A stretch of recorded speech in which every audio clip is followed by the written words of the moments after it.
Bismillahirrahmanirrahim. Assalamu alaikum. This is Ms. Sidra Quraish from Little Masters Model School. Hope you people will be fine and securing your life while staying home. So, today I am going to start chapter number 8 for class 7.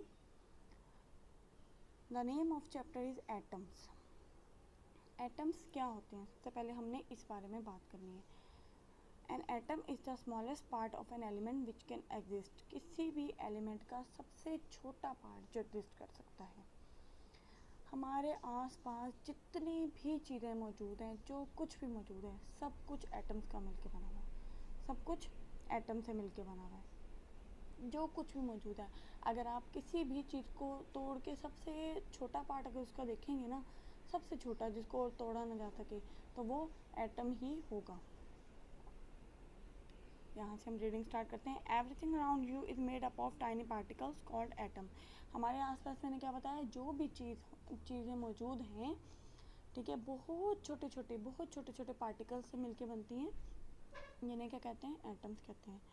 This book, the trees outside the room you are in, the sun, the star, the moon are all made of atoms. ठीक है, ये जो किताब आप पढ़ रहे हैं, आपके घर के आसपास कोई दरख्त मौजूद है, ठीक है, जिस कमरे में आप मौजूद हैं, सूरज, सितारे, चांद, सब कुछ एटम से मिलके बना हुआ है. जो भी चीज़ आप जहाँ बैठे हैं ना, वहाँ आसपास नज़र दौड़ाएं, जो भी कुछ आपको नज़र आएगा वो सब कुछ एटम से मिलके बना हुआ होगा. Even your body is made of atoms, mainly atoms of the elements carbon, oxygen, hydrogen and nitrogen. और आपकी जो बॉडी है, पूरी की पूरी बॉडी एटम से मिल के बनी है. अब इसके अंदर कौन कौन से एटम्स ज़्यादा हैं? कार्बन एटम्स, ठीक है, ऑक्सीजन एटम्स, और हाइड्रोजन एटम्स और नाइट्रोजन एटम्स. ठीक है, ये एटम्स मिल के फिर एलिमेंट्स बनाते हैं. जो आपकी बॉडी में एलिमेंट्स पाए जाते हैं वो. ठीक है, You do not look like any of these elements because atoms can form many different materials depending on the way they are joined together. लेकिन फ़र्क क्या है कि आपकी बॉडी में ये जो चीज़ें पाई जाती हैं, ऑक्सीजन, हाइड्रोजन, नाइट्रोजन, ठीक है, आपको ये एलिमेंट्स नज़र नहीं आते. ठीक है, ये आपको आपकी बॉडी में एलिमेंट्स की फॉर्म में नज़र नहीं आते. आपकी बॉडी आपको किस तरीके से एलिमेंट्स की फॉर्म में नज़र नहीं आती. क्यों? क्योंकि ये एटम्स आपस में जॉइन करके, अब इनकी जॉइनिंग के अलग अलग तरीके होते हैं. ठीक है, अलग अलग तरीके से जॉइन करके अलग अलग किस्म की चीज़ें बना देते हैं. अब जैसे मैं आपको एग्जांपल देती हूँ, आप ABCD से लगा लें. आपकी जो पूरे अल्फ़ाबेट्स हैं आपके ABCD के, वो कितने हैं? 26. उन 26 अल्फ़ाबेट से आप क्या बना लेते हैं? पूरी पूरी बुक्स बना लिया आपने. और कितनी करोड़ों, अरबों, खरबों की तादाद में किताबें मौजूद हैं, मिलियन ट्रिलियंस की तादाद में किताबें मौजूद हैं. वो सारी की सारी आपने किससे लिखी है? उन्हीं 26 अल्फ़ाबेट्स से. इसी तरीके से दुनिया में टोटल 117 एलिमेंट्स मौजूद हैं. ठीक है, कुछ डिस्कवर्ड हैं और कुछ नेचुरली अकरिंग हैं और कुछ मैन मेड हैं. ठीक है, तो उन सब को मिला के, ठीक है, उनके आपस में जुड़ने से सारी दुनिया उन्हीं से बनी हुई है. सारी दुनिया की चीज़ें उन्हीं से बनी हुई हैं, बस उनकी अरेंजमेंट का फ़र्क है. जिस तरीके से हम अल्फ़ाबेट्स की अरेंजमेंट को फ़र्क करके किताबें लिख देते हैं, न्यूज़पेपर्स लिख देते हैं, मैगज़ीन्स लिख देते हैं, इसी तरीके से एलिमेंट्स, एटम्स के जॉइनिंग के डिफरेंस से अलग अलग तरीके से जॉइन होकर पूरी दुनिया में जितनी भी चीज़ें मौजूद हैं वो तमाम इन्हीं से बनी हुई हैं. ठीक है, सिर्फ इनके जॉइनिंग का फ़र्क है. ये अलग अलग तरीके से जॉइन हुई हुए होते हैं एटम्स. यहाँ पे आपको तस्वीर नज़र आ रही है साथ में, इसके बारे में बताने लगी हूँ. Although these models are both made from the elements carbon, hydrogen and oxygen. अब ये दोनों चीज़ें आप देखें, ठीक है, ये लकड़ी की गाड़ी है और ये वो खिलौना है. ठीक है, दोनों की दोनों क्या है? कार्बन, हाइड्रोजन और ऑक्सीजन के एलिमेंट से मिलके बनी हुई है. ठीक है, the elements are put together in 2 different ways. लेकिन इसकी शेप अलग है, इसकी शेप अलग है. क्या वजह है? कि इसमें एटम्स अलग तरीके से जॉइन हुए हुए हैं और इसमें एटम्स अलग तरीके से जॉइन हुए हुए हैं.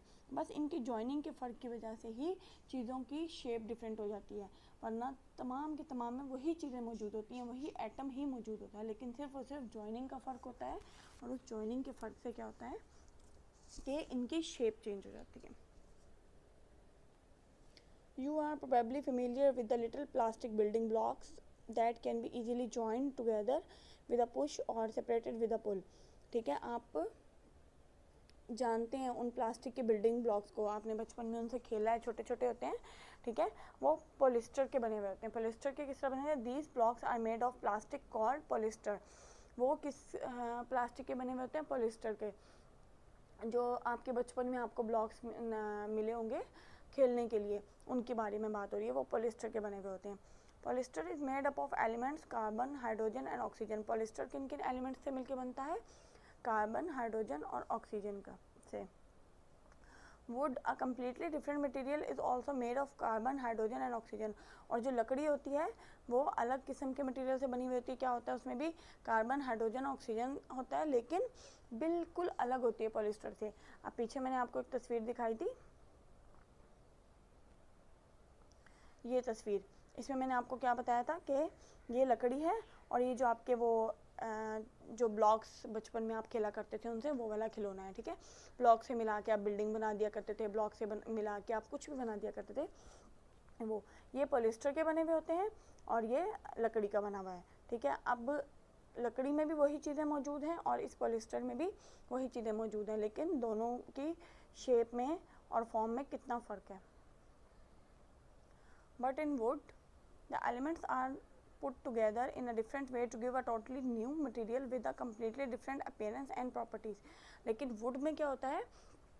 वुड में जो एलिमेंट्स हैं वो बिल्कुल अलग तरीके से जुड़े हुए होते हैं, पॉलिस्टर में एलिमेंट्स बिल्कुल अलग तरीके से जुड़े हुए होते हैं. अब इनके जुड़ने के तरीके से दोनों की फॉर्म्स कितनी डिफरेंट हो गई. वुड अलग है, पॉलिस्टर अलग है, चीज़ें वही हैं लेकिन उनके जुड़ने का अंदाज अलग है. तो एटम्स आपस में अलग अलग तरीके से जुड़ के क्या बना देते हैं? पूरी दुनिया का जो चीज़ें हैं वो एटम से मिलके बनी है, बस इनके आपस में बॉन्डिंग का फ़र्क है, इनके आपस में जुड़ने का फ़र्क है. नेक्स्ट हमारा टॉपिक है डिस्कवरिंग एटम्स. एटम्स अल्लाह ताला के बनाए हुए हैं पहले से. ठीक है, डिस्कवर और इन्वेंट का फ़र्क मैं आपको बताती हूँ. इन्वेंट वो चीज़ जो इंसान अल्लाह ताला की दी हुई अक्ल से खुद बनाए. ठीक है, खुद बनाए, अल्लाह ताला की दी हुई अक्ल से खुद बनाए. लेकिन डिस्कवर करने का क्या मतलब है? अल्लाह ताला ने वो चीज़ दी हुई है, बनाई हुई है, इंसान अल्लाह ताला की मदद से उस चीज़ को ढूंढे, दरियाफ्त करें. ठीक है, तो एटम्स डिस्कवर हुए थे, बनाए हुए अल्लाह ताला के हैं, सिर्फ और सिर्फ इंसान ने क्या किया? उनको ढूंढा, उनको खोज लगाई उनकी. ठीक है,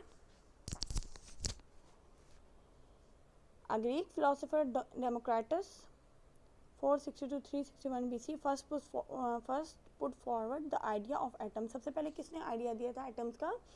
एक ग्रीक फिलोसोफर था. ठीक है, यूनान का फिलोसोफर था जिसका नाम क्या था? डेमोक्राइटस.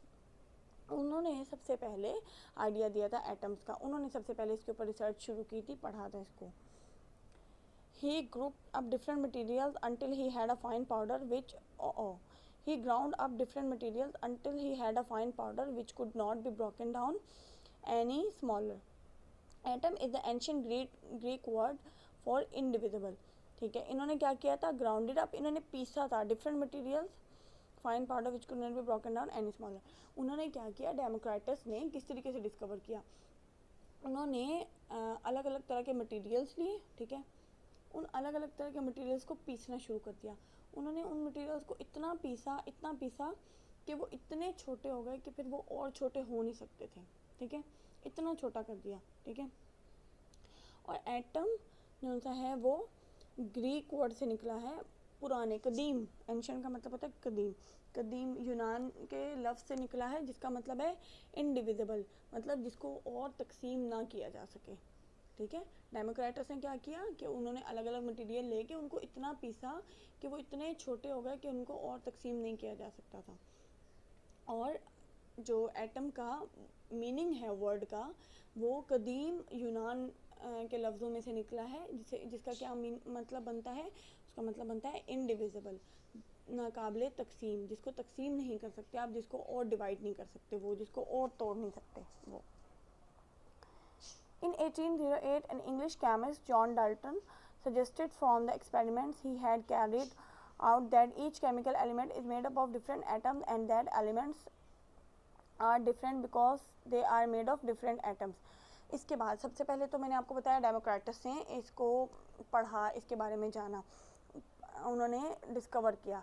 उसके बाद एक इंग्लिश कीमियादान थे 1808 में, जिनका नाम जॉन डाल्टन था।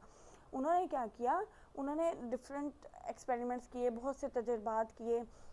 उसके बाद उन्होंने क्या चीज़ बताई कि हर केमिकल एलिमेंट जो सा है वो किस चीज़ के मिल के बना है, डिफरेंट एटम से मिल के बना है। हर एलिमेंट डिफरेंट एटम से मिल के बना हुआ है, ठीक है। And the elements are different because they are made of different atoms. और फिर ये डिफरेंट होते हैं एलिमेंट्स क्योंकि डिफरेंट एटम से मिल के बने हुए हैं। जैसे अगर ऑक्सीजन के एटम्स मिलेंगे तो ऑक्सीजन का एलिमेंट बनेगा। अगर फॉर एग्जांपल हाइड्रोजन के एटम्स मिलेंगे, हाइड्रोजन का एलिमेंट बनेगा। इस तरीके से और अगर दो अलग अलग तरह के मिलेंगे तो एक नया बन जाएगा, ठीक है। जैसे हाइड्रोजन और वाटर ऑक्सीजन मिलते हैं तो एक वाटर का सब्सटेंस बन जाता है, मॉलिक्यूल बन जाता है वाटर का। इन 1911 the New Zealand born physicist Ernest Rutherford discovered that atoms have a tiny dense nucleus। अब पहले तो सबसे पहले डेमोक्रेटस आए, उसके बाद आए आपके जॉन डाल्टन। अब तीसरे नंबर पे न्यूजीलैंड में एक फिजिक्स है जो कि क्या फिज़िक्स में के माहिर थे। उनका नाम था अर्नेस्ट रदरफोर्ड। उन्होंने क्या डिस्कवर किया कि एटम्स जो से होते हैं उसके अंदर बहुत छोटा सा और भारी न्यूक्लियस होता है, बहुत छोटा सा और भारी न्यूक्लियस होता है। ये किसने बताया, न्यूजीलैंड के फिज़िक्स ने, जिनका नाम अर्नेस्ट रदरफोर्ड था, ठीक है। सबसे पहले डेमोक्रेटस ने बताया कि इंडिविजिबल है। फिर दूसरे नंबर पे किसने बताया, जॉन डाल्टन ने बताया कि डिफरेंट एटम्स मिलके डिफरेंट एलिमेंट्स बनाते हैं, ठीक है। उन्होंने तो सिर्फ एटम्स तक पढ़ा था। फिर डाल्टन ने बताया कि एटम्स मिलते भी हैं और एलिमेंट भी बनाते हैं, ठीक है। उसके बाद इन्होंने रदरफोर्ड ने बताया कि इसके अंदर एक भारी सा न्यूक्लियस भी मौजूद होता है जो सबको कंट्रोल कर रहा होता है। Next our topic is inside an atom. क्या मतलब कि एटम के अंदर क्या मौजूद है। अभी तो हमने ये सिर्फ देखा कि एटम ऐसा पार्टिकल है जिसको हम और ज़्यादा डिवाइड नहीं कर सकते, बस वो जितना है उतना ही रहेगा। अब अगली चीज़ क्या आ गई कि इनसाइड एन एटम, के एटम के अंदर क्या मौजूद है, ठीक है। एटम के अंदर क्या मौजूद है, ठीक है। पहले तो हमने पढ़ा कि इसको डिवाइड नहीं किया जा सकता, लेकिन इसके अंदर भी कुछ ना कुछ मौजूद होता है, उसके बारे में पढ़ेंगे। Although the word atom means indivisible, we now know that an atom is in fact made up of even smaller particles, ठीक है। जब हमें पता है कि एटम जो सा है वो नाकाबिले तकसीम है, लेकिन फिर भी हम ये एक बात जानते हैं कि इसके अंदर भी कुछ ना कुछ है जिससे ये मिलके बना है। हाँ, उसको तोड़ नहीं सकते, लेकिन कुछ ना कुछ मौजूद है जिसके ज़रिए से ये भी बना हुआ है। If we could pull an atom apart, we would see that it is made up of 3 important particles। अगर हम एटम को खोल के देखें, ठीक है, तो हमें पता चलेगा कि वो 3 अहम पार्टिकल से, 3 इम्पॉर्टेंट पार्टिकल से मिलके बनता है। क्या नाम है उनका, प्रोटॉन्स, न्यूट्रॉन्स एंड इलेक्ट्रॉन्स, ठीक है। 3 पार्टिकल्स होते हैं, ये प्रोटॉन्स, ये ब्लू में न्यूट्रॉन्स और ये इलेक्ट्रॉन्स ग्रीन में, ठीक है। Different atoms are made up of different number of these 3 particle. अच्छा, अलग अलग एटम्स में इन तीनों के नंबर अलग अलग होते हैं, ठीक है। हर एटम में इन तीनों के नंबर अलग अलग होते हैं, वेरी करते हैं एटम के हिसाब से। Every atom contains a nucleus usually made up of protons and neutrons, ठीक है। हर एटम के अंदर क्या होता है, न्यूक्लियस होता है। मैंने आपको बताया था, किसने बताई थी ये बात, रदरफोर्ड ने, ठीक है। हर एटम के अंदर न्यूक्लियस होता है। अब न्यूक्लियस किस चीज़ से मिलकर बना होता है, प्रोटॉन और न्यूट्रॉन। प्रोटॉन और न्यूट्रॉन मिलकर न्यूक्लियस बनाते हैं, और जो इलेक्ट्रॉन होते हैं वो बाहर, न्यूक्लियस के बाहर वाले हिस्से में गर्दिश कर रहे होते हैं, घूम रहे होते हैं। अब ये देखें, आपको मदार नज़र आ रहा है, ये एक इलेक्ट्रॉन है, ये इसके अंदर घूम रहा है, ये इस मदार के अंदर घूम रहा है, और ये इस मदार के अंदर घूम रहा है। इलेक्ट्रॉन क्या कर रहे होते हैं, बाहर गर्दिश कर रहे होते हैं, ठीक है। और दूसरे प्रोटॉन और न्यूट्रॉन्स दोनों मिल के क्या बनाते हैं, न्यूक्लियस, यानी कि ये दोनों न्यूक्लियस के अंदर मौजूद होते हैं, प्रोटॉन्स और न्यूट्रॉन्स, और जो इलेक्ट्रॉन्स होते हैं वो बाहर घूम रहे होते हैं। मैंने आपको एटम के अंदर तीन चीज़ें बताई, मेन तीन चीज़ें हैं, इलेक्ट्रॉन्स, प्रोटॉन्स, न्यूट्रॉन्स, ठीक है। प्रोटॉन और न्यूट्रॉन मिलके न्यूक्लियस बनाते हैं, ठीक है, और इलेक्ट्रॉन जो होते हैं वो बाहर मूव कर रहे होते हैं इसी न्यूक्लियस के। If an atom was enlarged until it was the size of a football pitch, the nucleus would be the size of a pinhead on the center spot. अगर हम एटम को बड़ा करें, enlarge करें यानी कि बड़ा करें, बड़ा करके देखें तो अगर इसका साइज फुटबॉल जितना कर दें जूम करके, तो इसका जो न्यूक्लियस होगा वो एक सुई के नक्के के जितना होगा, सुई के जो ऊपर वाला चुभने वाला हिस्सा होता है उस जितना होगा न्यूक्लियस, इतना छोटा न्यूक्लियस होता है। Most of an atom is in fact empty space, और ज़्यादातर जो एटम का हिस्सा होता है वो मोस्ट हिस्सा, ज़्यादातर हिस्सा जो होता है खाली होता है, ठीक है। Protons and neutrons are about the same mass, protons और न्यूट्रॉन्स का सेम मैस होता है यानी कि एक जितने ही होते हैं तकरीबन। But electrons are much lighter, protons and electrons both carry a tiny electrical charge with the proton having a positive charge. लेकिन जो इलेक्ट्रॉन्स होते हैं वो थोड़े से हल्के होते हैं, ठीक है।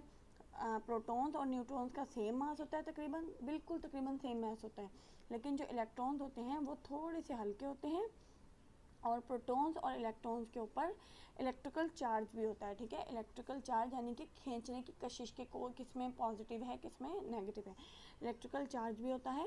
With the proton having a positive charge, जिसमें प्रोटॉन पे पॉजिटिव चार्ज होता है, और electron has an equal but negative charge, और इलेक्ट्रॉन पे उतना ही जितना पॉजिटिव प्रोटॉन पे होता है उतना ही इलेक्ट्रॉन पे नेगेटिव चार्ज होता है, और जो न्यूट्रॉन होते हैं वो न्यूट्रल होते हैं, उन पे कोई भी चार्ज नहीं होता, ठीक है।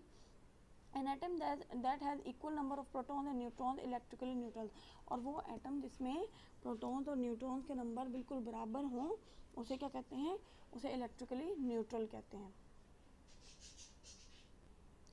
एटम्स एंड एलिमेंट्स, अब हम पढ़ने जा रहे हैं कि एटम्स और एलिमेंट्स क्या होते हैं। A material that is made up of only one type of atom is called an element. मैंने आपको बताया था जो जिसमें एक ही तरह के एटम्स होंगे वो क्या होगा, एलिमेंट, ठीक है। अगर ऑक्सीजन के एटम्स आपस में मिलेंगे, ऑक्सीजन का एलिमेंट, हाइड्रोजन के एटम्स आपस में मिलेंगे, हाइड्रोजन का एलिमेंट, कार्बन के एटम्स आपस में मिलेंगे, कार्बन का एटम, जिसके एटम्स सेम एटम्स आपस में मिलके क्या बनाएंगे, element. So for 117 elements have been discovered, मैंने आपको ये भी बता दिया कि 117 एलिमेंट्स जो थे हैं वो डिस्कवर्ड हो चुके हैं, बनाए हुए, कुछ अल्लाह के बनाए हुए थे, कुछ इंसान ने खुद बना लिए, इसमें से ज़्यादा 90% अल्लाह ताला के बनाए हुए थे, कुछ इंसान ने अल्लाह ताला की दी हुई अकल से खुद बना लिए। Some of these are very rare, कुछ इनमें से बहुत ज़्यादा नायाब हैं, कम मिलते हैं। सम आर मैन मेड, कुछ इंसान के बनाए हैं हुए हैं, while other elements such as copper, sodium and chlorine are common, जबकि कॉपर, सोडियम और क्लोरीन जो हैं बहुत आम पाए जाते हैं, ठीक है, बहुत आराम से मिल भी जाते हैं। Atoms differ from one another because they are made up of different number of protons, neutrons and electrons. अच्छा, atoms की स्पेस पे आपस में फ़र्क है, एटम्स में इस स्पेस पे फ़र्क है कि एटम्स में नंबर ऑफ प्रोटॉन्स, न्यूट्रॉन्स और इलेक्ट्रॉन्स अलग अलग होते हैं, इस वजह से एटम्स डिफरेंट होते हैं, वरना तो स्ट्रक्चर सबका सेम है, सबके अंदर प्रोटॉन्स, इलेक्ट्रॉन्स, न्यूट्रॉन्स मौजूद हैं, सबके अंदर न्यूक्लियस मौजूद है, लेकिन फ़र्क किस चीज़ का है, फ़र्क इनके नंबर का है, नंबर की बेस पे कुछ में ज़्यादा हैं कुछ में कम है, नंबर की बेस पे क्या होता है कि नंबर की बेस पे सब एटम्स आपस में डिफरेंट होते हैं।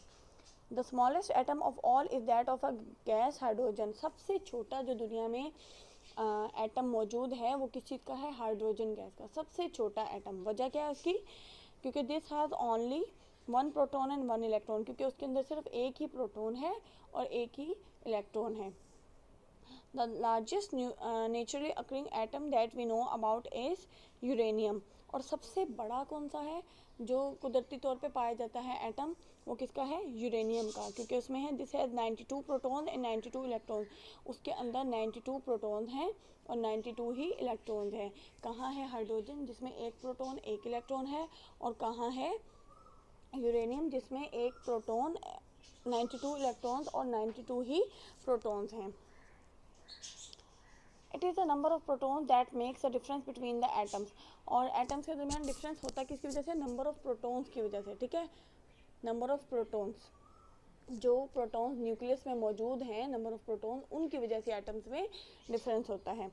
This number is called the atomic number and each element has a different atomic number.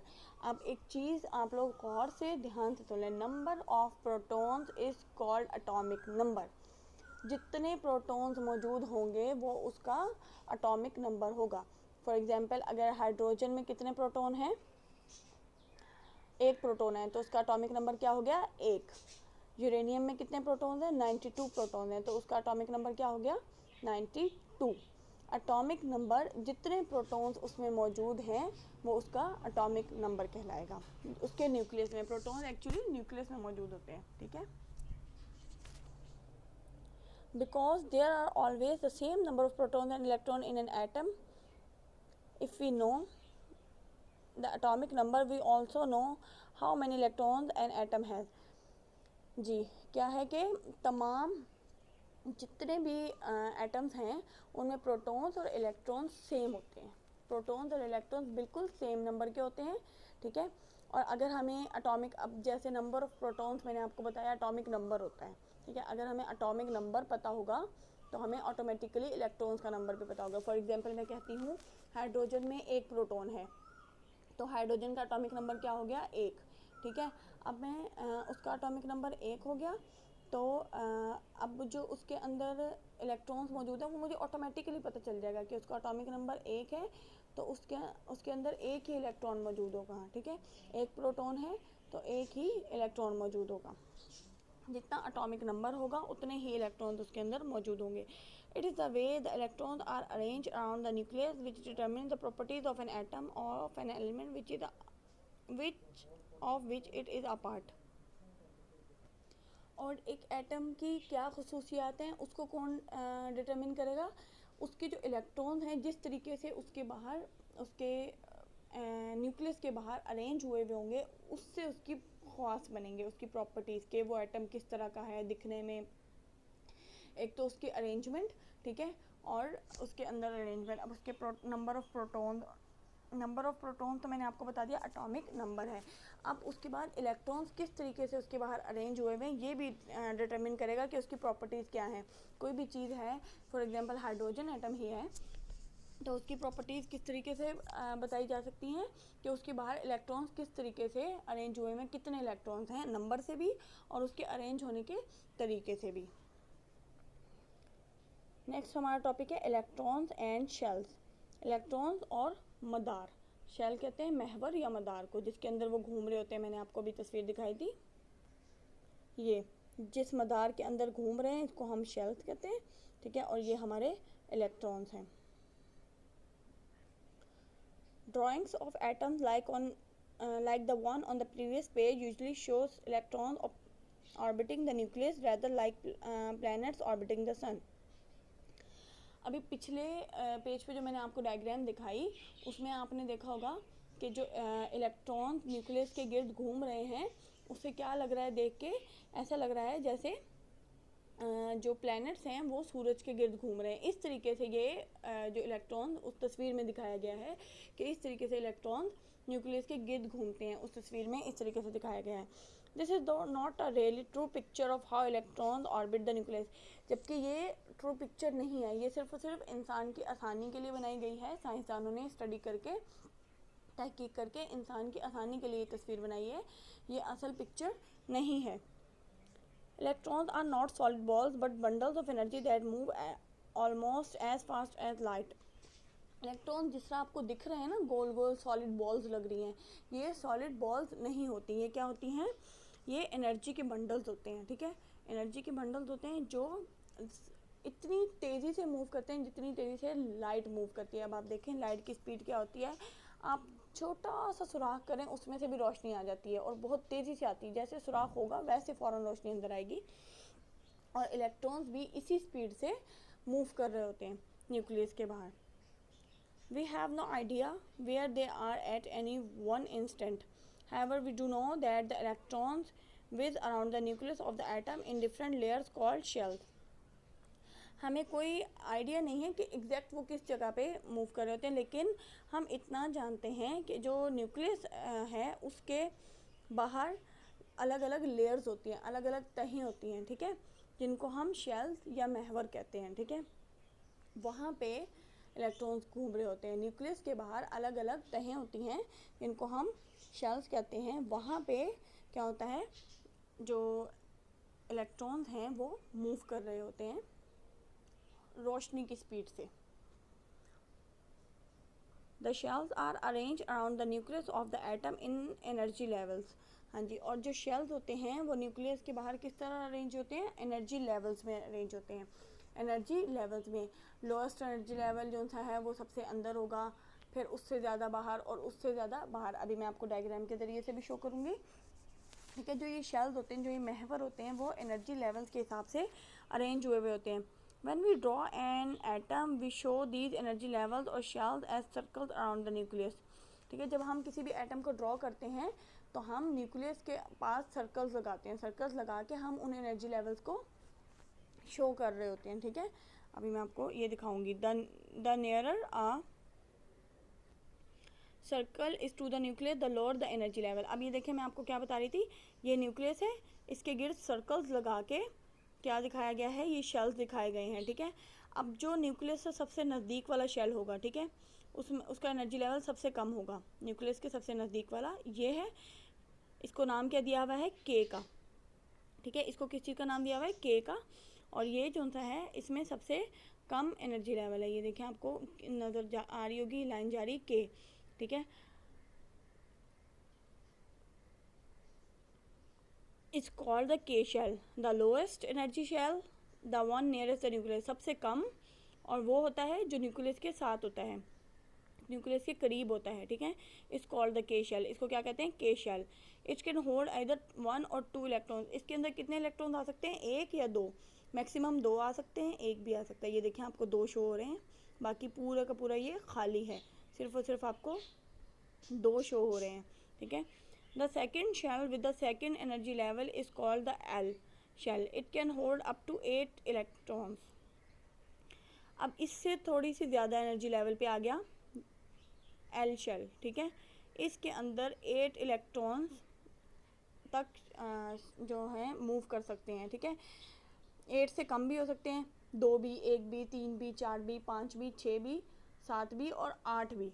8 से ज़्यादा नहीं हो सकते इसमें। अब आप ये देखें, 1, यहाँ से हम काउंट करना स्टार्ट करेंगे, 1 2 3 4 5 6 7 और ये 8 मौजूद हैं, ठीक है। एल शेल में, के में आपके के सबसे कम एनर्जी लेवल वाला होता है, न्यूक्लियस के करीब तर होता है, इसमें 2 इलेक्ट्रॉन्स मूव कर सकते हैं।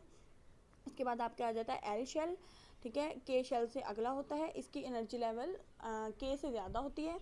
इसमें कितने सेव हो सकते हैं, 8 न्यूक्लियस, 1 2 3 4 5 6 7 8 इलेक्ट्रॉन्स जो से इसमें गर्दिश कर सकते हैं, ठहर सकते हैं, ठीक है। 8 मैक्सिमम, मिनिमम 1 भी, इसमें 1 भी जो है रिवॉल्व कर सकता है, मैक्सिमम 8। अच्छा, the third energy level the M shell can also hold a maximum of 8 electron. और सबसे ज़्यादा एनर्जी लेवल वाला और सबसे बाहर वाला एम, न्यूक्लियस से जितना दूर उतना एनर्जी लेवल ज़्यादा, ठीक है। इसके अंदर भी 8 इलेक्ट्रॉन्स रिवॉल्व कर सकते हैं, 1 2 3 4 5 6 7 8, ये 8 मौजूद हैं। इसका नाम है एल शेल, एम शेल। मैंने आपको 3 बताया, न्यूक्लियस से सबसे नज़दीक इसके सबसे कम एनर्जी लेवल जिसमें 2 आ सकते हैं, के शेल, फिर उससे दूर जिसमें 8 आ सकते हैं, एल शेल, और फिर उससे दूर जिसमें 8 आ सकते हैं, एम शेल। 3 शेल्स मैंने आपको बताया जिनके अलग अलग एनर्जी लेवल्स हैं। नेक्स्ट हमारा टॉपिक है फिलिंग इलेक्ट्रॉन लेवल्स। अब इन इलेक्ट्रॉन लेवल्स को हमने फिल कैसे करना है, ये तो आपको फिल किया हुआ दिखाया गया है कि इसमें कितने कितने आ सकते हैं, इसमें 2 हैं, इसमें 8 हैं, इसमें भी 8 हैं, ये आपको फिल किया हुआ दिखाया गया है। अब हर एटम के अलग अलग तरीके से फिल होते हैं, ठीक है। वो किस तरीके से फिल होते हैं, उनके नंबर ऑफ़ इलेक्ट्रॉन्स की बेस पे, जितने नंबर ऑफ़ इलेक्ट्रॉन्स होंगे उसके हिसाब से फिल होते हैं। मैं आपको वो सिखाऊंगी कि किस तरीके से फिल करते हैं। In an atom the electrons fill the energy level starting from the lowest energy level के।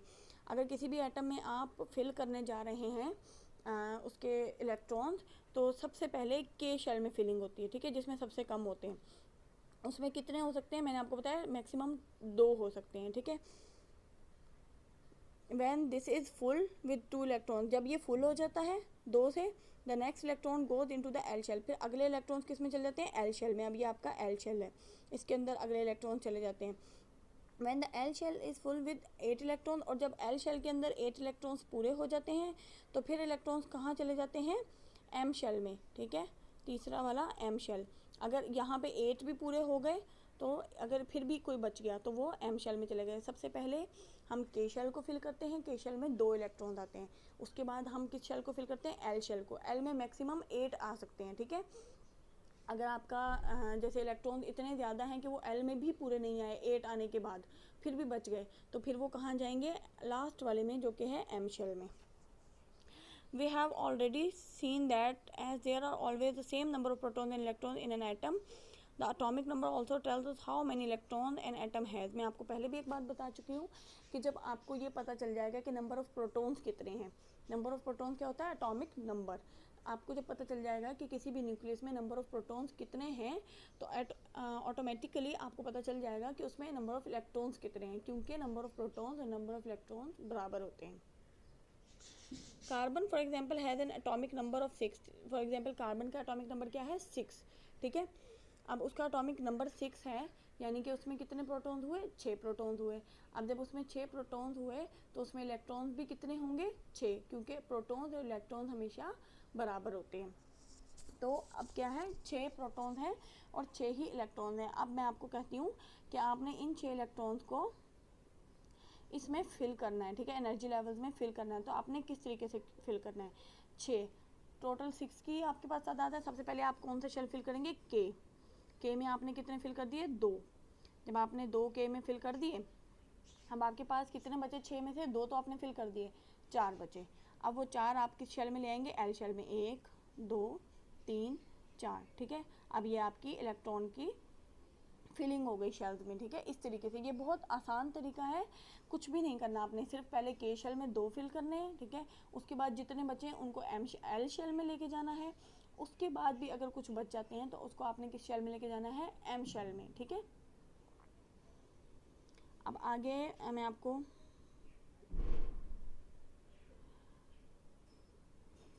6 electron obtaining the nucleus, 2 of these electron will occupy the K shell. मैंने आपको बताया 2 इनमें से के शेल में आ जाएंगे, ठीक है।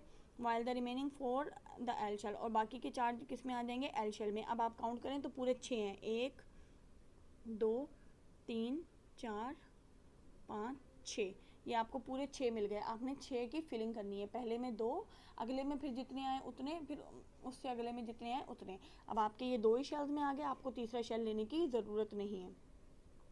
The arrangement of electron around the nucleus of carbon atom, ये कार्बन एटम की मैंने बताई आपको। आगे मैं आपको सोडियम एटम की बताती हूँ। A slightly more complicated example is that of the sodium atom, थोड़ी सी कॉम्प्लिकेटेड एग्जाम्पल है as compared to carbon atom. थोड़ी सी मुश्किल कह नहीं सकते, थोड़ी सी समझने में देर लगेगी। It has an atomic number of 11 and N atomic mass of 23, ठीक है। इसका एटॉमिक नंबर कितना है, 11, मतलब क्या हुआ, इसमें नंबर ऑफ प्रोटॉन्स कितने हैं, 11, और नंबर ऑफ इलेक्ट्रॉन्स भी कितने होंगे, 11 ही होंगे, और इसका एटॉमिक मास 23 है। दस each sodium atom consist of 11 protons, 12 neutrons and 11 electrons. अब एटॉमिक मास की बात हो रही है, ठीक है। इसमें 11 प्रोटॉन्स हैं, 12 न्यूट्रॉन्स हैं और 11 इलेक्ट्रॉन्स हैं, ठीक है। एटॉमिक मास तो इसका 23 है, उसको आप अभी साइड पे रखते हैं। सिर्फ आपने एटॉमिक नंबर पे जाना है, फिलिंग के लिए सिर्फ आपने एटॉमिक नंबर पे जाना है। इसका एटॉमिक नंबर क्या है, 11, ठीक है, क्योंकि इसमें 11 प्रोटॉन्स और 11 ही इलेक्ट्रॉन्स मौजूद हैं। In the sodium atom there are 2 electron in the k energy shell, 8 electron in the l shell and the remaining 1 electron is in the outer M shell. The electron arrangement for the sodium atom is KLm281। अब मैं ये आपको समझाती हूँ। आपके पास total है 11, sodium में आपके पास कितने हैं, 11, ठीक है। 11 प्रोटॉन्स हैं और 11 ही इलेक्ट्रॉन्स हैं। प्रोटॉन्स तो होते हैं न्यूक्लियस के अंदर, 11 प्रोटॉन्स आपके न्यूक्लियस के अंदर हैं और 12 न्यूट्रॉन्स भी आपके न्यूक्लियस के अंदर हैं। अब आपके पास क्या चीज़ रहेगी, 11 इलेक्ट्रॉन्स, जिनको आपने बाहर एनर्जी लेवल्स में फिल करना है। 11 में से सबसे पहले मैंने 2 अंदर वाले में फिल किए, के में, उसमें सिर्फ 2 ही आ सकते हैं। 2 फिल कर दिए, 11 माइनस 2, जब हमने 11 में से 2 फिल कर दिए तो बाकी हमारे पास कितने बचे, 9 बचे। अब हम उन 9 को फिल करेंगे। अब जो एल शेल है उसमें हमारे आ सकते हैं मैक्सिमम 8, हमने इसमें 8 फिल कर दिए, 1 2 3 4 5 6 7 8 हमने यहाँ फिल कर दिए, 2 हमने के में फिल कर दिए और 8 हमने एल में फिल कर दिए, टोटल कितने हो गए, 10। अब पीछे हमारे पास कितना बचा, 1, सिर्फ हमने 1 फिल करना है। अब वो लास्ट वन हमारा एम शेल में आएगा, ठीक है, एक अकेला एम शेल में हम उसको फिल कर देंगे, ठीक है। अब इस तरीके से आप टोटल गिनेंगे 1 2 3 4 5 6 7 8 9 10 और ये 11, पूरे 11 हैं, ठीक है। पहले में के में हम 2 फिल कर सकते हैं, एल में हम 8 फिल कर सकते हैं, एम में भी हम 8 फिल कर सकते हैं, लेकिन के में हमारे 2 आए, ठीक है। के में हमारे कितने आए, 2, ये 1 और ये 2। फिर एल में हमारे कितने हैं, 8। किस तरीके से, 1 2 3 4 5 6 7 8। फिर जो हमारा लास्ट वाला है एम में हमारा कितना आया, 1, ठीक है। और इस तरीके से हमारी काउंटिंग पूरी होगी, 8 9 10 और ये 11, ठीक है। 11 हमारे सोडियम में मौजूद थे और 11 के हमने फिलिंग कर दी। The number and arrangement of electrons in an atom is important because it controls the chemical properties of atom। मैंने आपको बताया था कि नंबर ऑफ इलेक्ट्रॉन्स और इनकी अरेंजमेंट बहुत इंपॉर्टेंट होती है किसी भी एटम में, क्योंकि इसकी वजह से उसके ख्वास बनते हैं कि वो जो एलिमेंट बनेगा इन एटम से वो कैसा होगा, वो एटम कैसा है जिसमें इतने नंबर ऑफ इलेक्ट्रॉन्स हैं, उनकी अरेंजमेंट से और उनके नंबर से उसकी प्रॉपर्टीज़ बनती हैं एटम या एलिमेंट की। Elements such as sodium with only 1 electron in the highest energy level shell of their atom are very reactive, ठीक है। मैं एक चीज़ आपको अभी दिखाती हूँ। मैंने आपको बताया था एनर्जी लेवल्स, ये इस सबसे कम एनर्जी लेवल है के शेल, उससे ज़्यादा एनर्जी लेवल एल शेल, और सबसे ज़्यादा एनर्जी लेवल है एम शेल, ठीक है, सबसे बाहर वाला। सबसे बाहर वाले में अगर कम नंबर होंगे इलेक्ट्रॉन्स के तो वो रिएक्टिव होगा। रिएक्टिव मतलब किसी भी चीज़ से जल्दी रिएक्ट कर लेगा, किसी भी चीज़ से जल्दी मिल जाएगा। जिस भी एलिमेंट के बाहर वाले शेल में कम नंबर ऑफ इलेक्ट्रॉन्स होंगे वो रिएक्टिव होगा, यानी कि वो जल्दी किसी से भी मिलने के लिए तैयार हो जाएगा, जल्दी किसी से कम्बिनेशन बनाने के लिए, केमिकल रिएक्शन करने के लिए तैयार हो जाएगा। अब ये देखें, इसमें एक ही है जगह, इसमें कितने की है, 8 की। यहाँ 8 बनाए हुए हैं इन्होंने, आपको जगह दिखाई हुई कितने आ सकते हैं, 8 की जगह, लेकिन मौजूद एक ही है, तो ये सबसे ज़्यादा रिएक्टिव होगा। The table below shows how electrons are arrange in 20 elements. ये 20 एलिमेंट्स आपको दिखाए गए हैं, ठीक है। इनमें किस तरीके से अरेंज हुए हुए हैं इलेक्ट्रॉन्स वो बताया गया है। अब ये देखें आप, ये टेबल आप आसानी से खुद पढ़ सकते हैं। नेम ऑफ एलिमेंट है हाइड्रोजन, हाइड्रोजन का सिंबल क्या है, H।